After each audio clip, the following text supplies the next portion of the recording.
రైస్తో పలావ్ అయితే చేయబోతున్నాను. ఇప్పుడు కొంచెం ఆయిల్ వేసుకుందాం.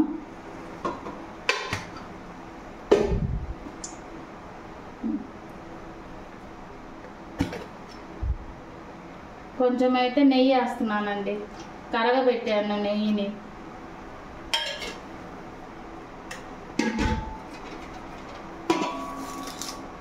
బిర్యానీ ఆకు దినుసులు అయితే వేస్తున్నాను.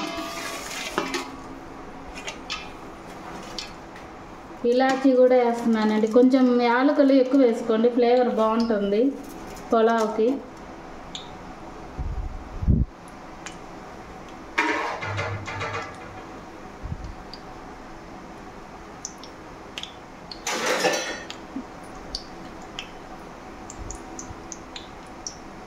వీటిని కొంచెం ఫ్రై చేద్దాం. ఫ్రై అయినాక దీంట్లో ఫస్ట్ ఆనియన్స్ వేద్దాము. ఒక మిక్సీ ఆనియన్స్ ఫ్రై అవ్వాలి బాగా. కొద్దిగా అయితే చాలే.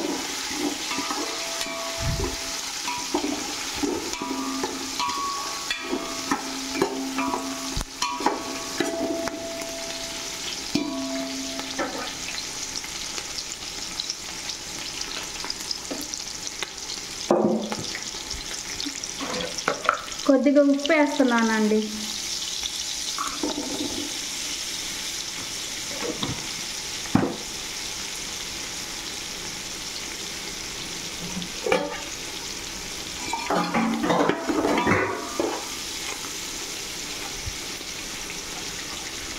నేను 2 అవర్స్ ముందు బాస్మతి రైస్ని నానబెట్టానండి. 2 గంటల ముందు. బాగా నానితే రైస్ బాగుంటుంది.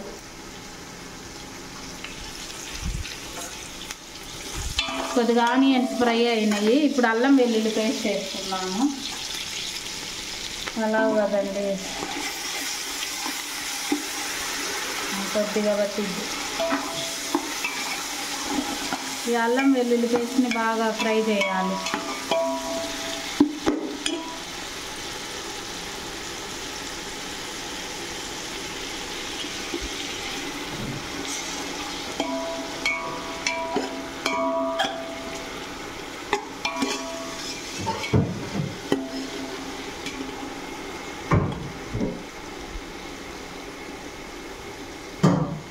ఇప్పుడు టమాటాస్ వేసుకుందాం.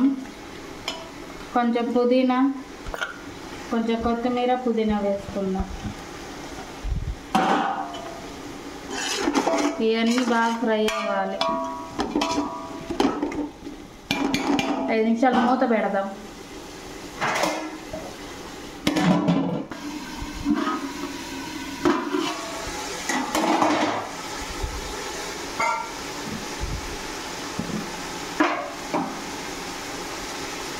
కొంచెం దీంట్లో ధనియాల పౌడర్ వేద్దాం.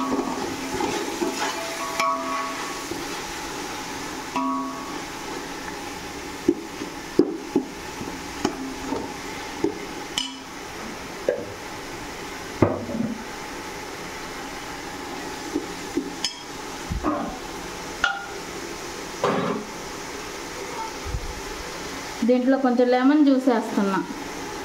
లెమన్ జ్యూస్ వేసుకున్నా బాగుంటుంది. నేనైతే వేస్తానండి లెమన్ జ్యూస్.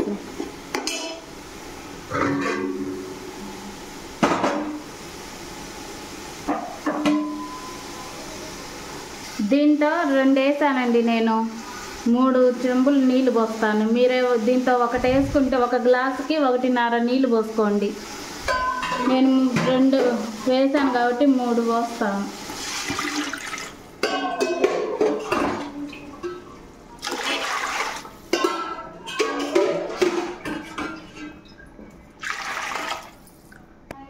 ఇప్పుడు ఇది ఈ వాటర్లో సాల్ట్ సరిపోయిందో లేదో చూసుకుందాము.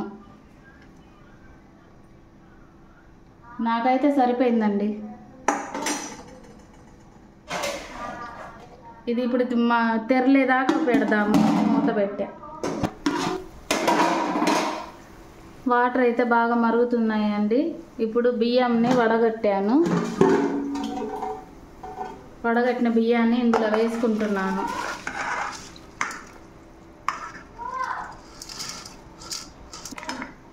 దీన్ని ఒకసారి కలిపి మూత పెట్టుకుందాము.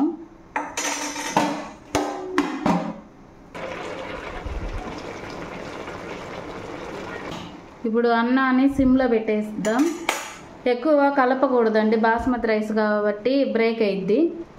దీని సిమ్లో ఒక 5 మినిట్స్ 10 మినిట్స్ దాకా ఉంచుదాం. 10 మినిట్స్ ఉంచితే అన్నం రెడీ అయిపోయింది, పులావ్. చూసారండి, పులావ్ అయితే తయారైపోయింది. ఎప్పుడైనా బాస్మతి రైస్కి 1కి 1.5 వాటర్ మాత్రమే పోయాలి. ఎక్కువ పోసుకుంటే ముద్ద ముద్ద అయిపోయింది. చూడండి అన్నం ఎలా పళ్ళు పళ్ళుగా ఉందో. మా పులావ్ మీకు నచ్చితే లైక్ మీ, షేర్ మీ, సబ్స్క్రైబ్ మీ, బెల్ గంట తప్పనిసరిగా కొట్టండి. ప్రియా సిస్టర్స్ గరికపాటి.